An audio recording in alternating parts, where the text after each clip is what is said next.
Hey now, welcome to Preview Review for the Daily Flash. I am Matt Doolittle, bringing you a sneak peek while we speak geek. And guys, the geeks of the world have all gotten a sneak peek of course, Universal Orlando's new park, Epic Universe. We got a lot of walkthroughs. They had media influencer previews. Am I not a media influencer?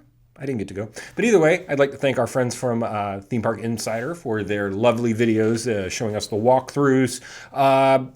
It looks beautiful. It looks amazing. It looks very inclusive. They said what they were really trying to do with this park, opposed to even the old Universal, which really didn't have lands. It was all built on kind of facades, and you could see around the park. When they built Harry Potter, they took the Disney kind of idea in that when you're in an area, you are immersed, right? You are in an area that you can't see anything else. You are sucked in there. There is nothing else going on in the world except Florida sunshine and or the thunderstorms when they come. So you are completely immersed in these lands. I think it looks great. I think the detail on it looks beautiful from what I've seen. Hoping to get out there.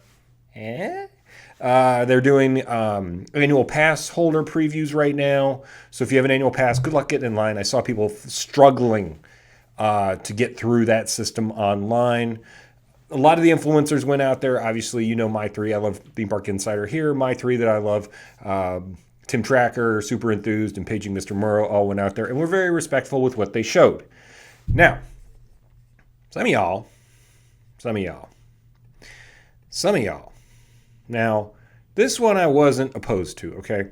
This is the queue for the Frankenstein ride, for the Monsters Unchained, the Frankenstein experiment. Okay, they were showing the queue. They said that was fine. For the good influencers, they didn't let them show the rides. Obviously, we don't want to see that. I don't want to see the rides already. I don't need that. Stay away from TikTok. Okay, stay away from TikTok. I was scrolling last night as I do my pre-bed ritual and saw part of the Frankenstein ride, saw part of this ride, and it really bothered me. I don't want to see that. I want to be able, when the time comes and I enter the Epic Universe, I want to experience the Epic Universe. I don't want to have already seen it and be like, oh, that happened. You know, it really is sad that we're in that world of having to deal with that. I mean, the animatronics in this, I don't know if these are AI animations they made or anything. They look absolutely stunning. It gives you a look at what the ride vehicle looks like. That looks crazy, doesn't it? Look at that thing. It's fine. It's fine. I'll be fine. I don't get motion sick on anywhere except a New York City cab. So I will be fine on that. This looks cool. The Frankenstein monster looks awesome. Let me fast forward to that because that part is really neat. There it is. Yeah, they were already showing previews of this. They were already showing stuff before this came out. Universal kind of got ahead of it and was like, look, here's the animatronics. We're not gonna let you guys get first dibs at it. So they had already put that out. So this looks really, really good. Again, just please don't show me what I don't want to see. Let's go through the lands, right? I mean, all these people went out there and put in their hard work of seeing cool stuff before everybody else. So let's go check it out. So Mario World, which we all kind of already knew about it. Super Nintendo World. I'm sorry. It's not just Mario World. It's Super Nintendo World for the formal naming of it because there's going to be other stuff. There's obviously a Donkey Kong area in there. The rumor is that there's going to be a Zelda expansion in the future, which is completely believable. The Nintendo Switch 2 is coming out soon. Y'all know why. It'll take a minute for it to get over here from China. So we're going to wait and see what they do with that because they've already talked about expanding this park and it's not even officially open yet. It opens May 22nd. So they're already talking expanding this. It looks beautiful. I'm sure the Disney folks who had their spies in there are kind of freaking out. This one, you go up the escalator, you just walk in there. Now, we've already seen this at Universal Studios Hollywood and Universal Studios Japan. I haven't had a chance to go to either of them. I want to go to Japan. In LA, when I was there, it was pouring rain, so I didn't bother with it. So these look great. I should have turned it on. I didn't turn it on, but there it is. My bad. Yeah, you go through the tunnel, you go through the portal here, you go up some escalators. I mean, like I said, we've already kind of seen this. The rides in there, you've got a Mario Kart ride, you've got a Yoshi ride, which is a little slower, for little kids, and then there's supposed to be a banger of a Donkey Kong ride, which is the one I'm super excited for. They were showing some of the way it looks from the one in Japan. Again, people ruining it for everybody, but I'm stoked for that area. Just having grown up with Nintendo, like to finally see it. This is the stuff I grew up on. Like some of the stuff at Universal, yeah, okay, I grew up with Jurassic Park, but that world's not really immersive. You kind of walk in there at Islands of Adventure, and it's kind of just the ride and the pterodactyl thing, and it's not really like you're walking in the park. When they got to doing the Harry Potter stuff over there, that's when they really got into this immersive kind of areas. And I think that they've really kind of hit it on the head here. Now, this is one of the areas that I don't know what I'm going to think about it when I get there. This is the How to Train Your Dragon, Isle of Berk. I've never really... I mean, I wasn't of the age of seeing the How to Train Your Dragon movies. I don't have kids yet, so I haven't been immersed in that. I know what the story is. I get it, and it's been super popular because they've had a bunch of movies. But the animatronics from this, from what I have seen from the videos, the animatronics in there are just pop off the screen, good looking. They're walking around. They're interactive. You can go pet Toothless.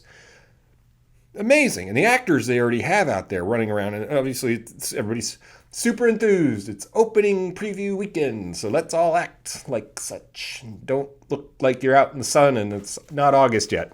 Because some of these costumes, I got to tell you, having worked there, having been in these polyester, non-breathing, non-wicking costumes in September and October for Halloween Horror Nights, and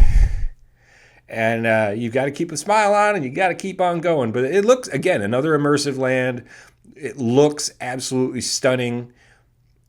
A lot of detail here. And I am amazed at how quick they got a lot of this together. I really am. I think it's been something of a almost miracle of how they've been able to do this and how quickly they were able to do this and get these things up and running, and especially as they're getting ready for opening day. I mean, we are what, almost at a month as the recording of this. It's April 9th. So we're getting there. And of course, we have another Harry Potter land. They had to. This would be the Wizarding World of Harry Potter, Ministry of Magic. Here's my opinion on the Harry Potter worlds there. They've invested now 3 parks worth of massive pieces of property into Harry Potter. Now, I know they're trying to keep the Harry Potter brand going with the new movies. They have a play that's touring, a Broadway play that's touring. They are trying to do the thing with the creatures and keep it going. Now, here's the problem the old park has had. Old park, I say that, but it's Universal Orlando. That park has had is that you hit a line where you have to transition these out. The kids aren't going to read these books forever. The movies aren't going to hold up forever. Daniel Radcliffe's getting up there in age. He doesn't even show up for these openings anymore. The main cast really doesn't. So a lot of them have kind of transitioned out of even being a part of these. And you're investing a lot in hoping people like this. Now, I know Disney put in, Star Wars at Hollywood Studios, but Star Wars has proven that it's lasted since the 70s. 1970s for you kids. That was a time a while ago. I know, it's retro. It's retro on retro. It was retro for me. Now it's super retro for y'all. So that stood. Is Harry Potter going to? And they built Star Wars after they knew it lasted. They built Harry Potter while the movies were still being released.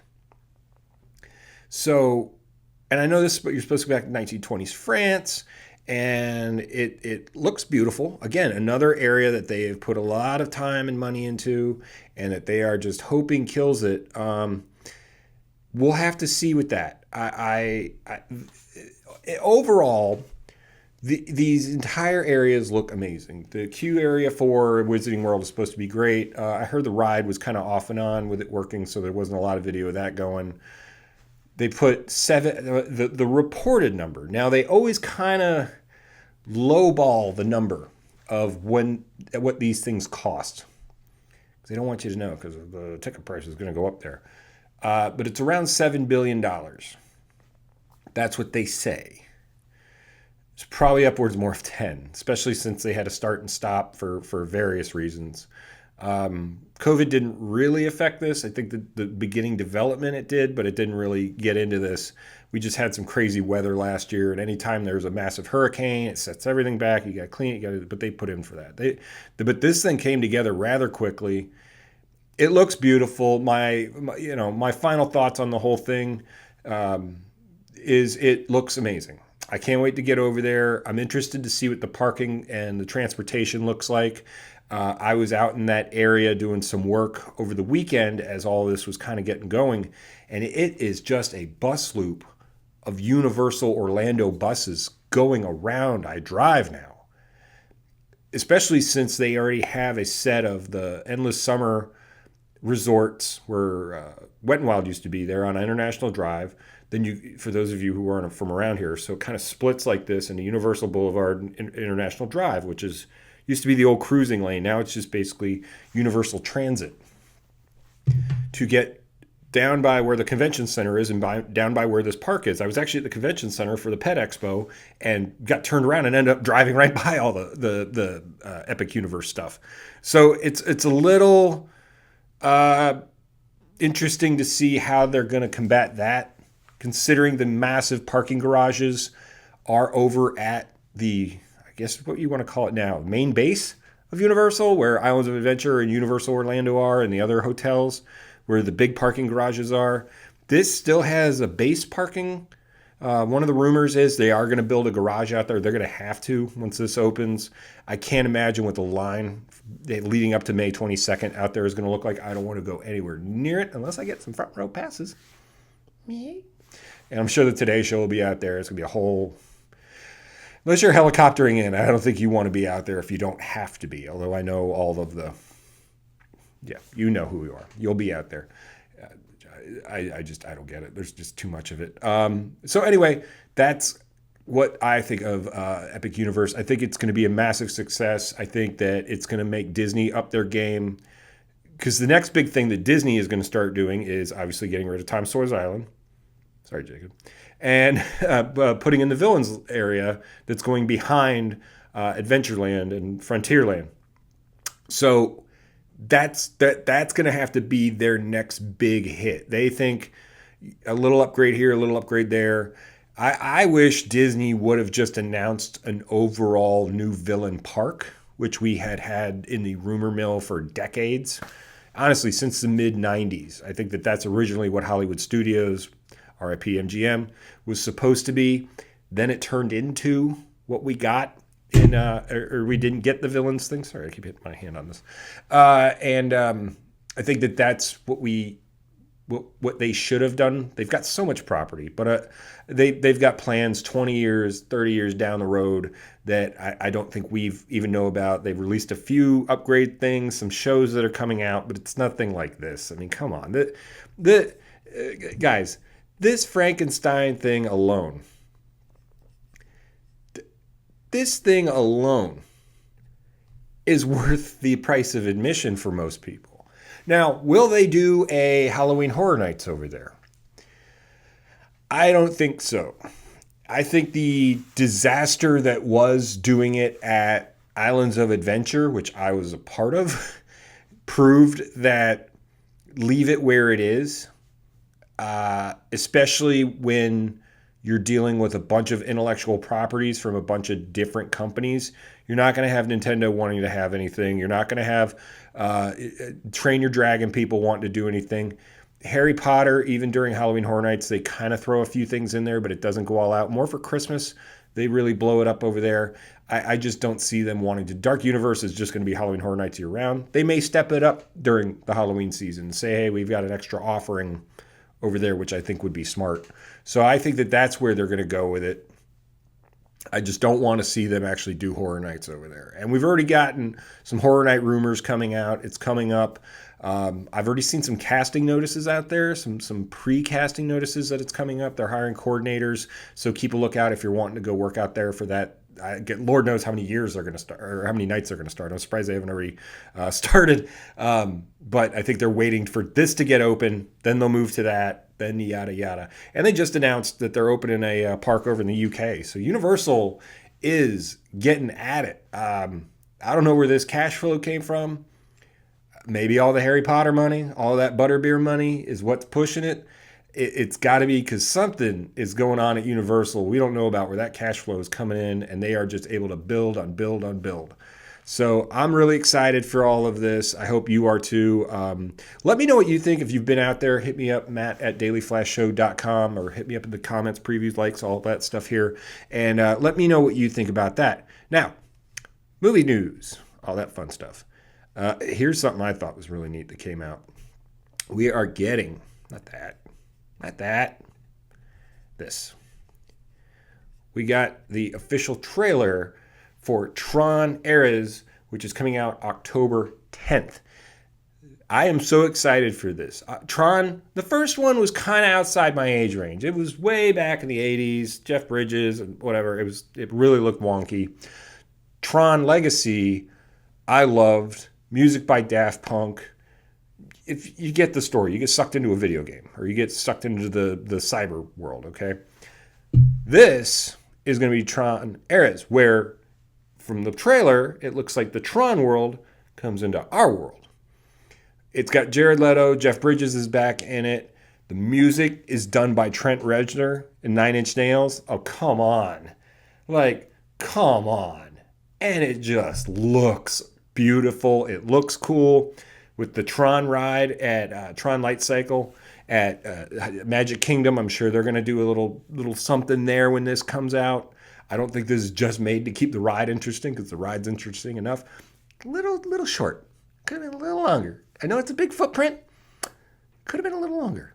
But this looks amazing. I cannot wait for it. Let me know what you think on that one too, because I think that's going to be a huge movie. Again, coming out October 10th. So we talked about Snow White last week and how much of a disaster that was. I gave you my review on it. I got to see it, unfortunately. It wasn't just a disaster over some of the political stuff that was around it. It wasn't just the dwarves. The movie overall was just bad. But the dwarves and the political stuff, you could tell were going on throughout the film. So that made it not enjoyable, and I think that's why that was a flop. Now, this thing, a Minecraft movie. I don't know Minecraft. That was right after I transitioned out of playing video games daily or computer games. It really wasn't in my wheelhouse, so I don't know a lot about it. I know you build your own stuff. You fight a little. It was kind of for middle school and some high school kids to bond and play around and everything. This thing premiered with $162.7 million domestically and $323 million globally on a $150 million budget. Do you know how successful that is? That is out of this world money. Jack Black can do whatever he wants. This made Jack Black's worldwide or his total box office. I don't know if it's worldwide, but his total sum of money, it's not sum, whatever. His total box office gross has been about $5 million. $5 billion, which put him into that $5 billionaires club, because that's a big deal in the world of Hollywood. It shows that people will pay to go see him. And if you saw SNL this week, wow. It was a great episode. Him and Elton John and Brandy Carlisle. It was just an amazing episode all the way around. So if you get a chance, go check that out. But I'm surprised. I'm kind of surprised by this, but I'm not. The director Jared Hess, he did Napoleon Dynamite, Nacho Libre, so he knows how to wrangle Jack Black. It looks fun. I've seen the videos of the kids throwing stuff at some chicken thing. Again, I know nothing about this. And the thing with this movie is it's going to make even more money this week, I think, because of it being a kids movie. When you have a film like this that's now getting buzz, now people like me are interested to go see it in a theater and see what the reactions are. And also parents are going to have to take their kids again because they're going to say, oh, I want to go see that again. The kids are going to want to go see it again before it hits streaming in 2 or 3 months. They may let this simmer in a theater for a bit and make some money. They may let it simmer. So I don't know. It's a big deal if you know anything about how Hollywood works and to make that type of money on that type of budget. And it mainly being a green screen movie, there's not a lot of physical stuff in it. It's mainly the acting. And it just proves that Jack Black is a box office. Oh, look at the cute panda. It's a cute panda baby. And then it's Jack Black and Jason Momoa falling. All right, so that is going to do it for Preview Review this week. Hit me up in the comments, like, share, do all that fun stuff. Shoot me an email, matt@dailyflashshow.com. Let me know what you think about Epic Universe, what you think is going to happen there, how it's kind of being perceived. Shoot me a note about what you think about Tron, if you're excited for that. And if you saw Minecraft, what did you think about it? Shoot me a note. Let me know in the comments. And until next week. And also, it's WrestleMania weekend, kids. It is... Next week is WrestleMania weekend. This is a preview for WrestleMania. We are finally on the final road to WrestleMania, so I will have a preview of WrestleMania next week and then a review of WrestleMania the week after. WrestleMania. All right. Peace and love. Peace and love.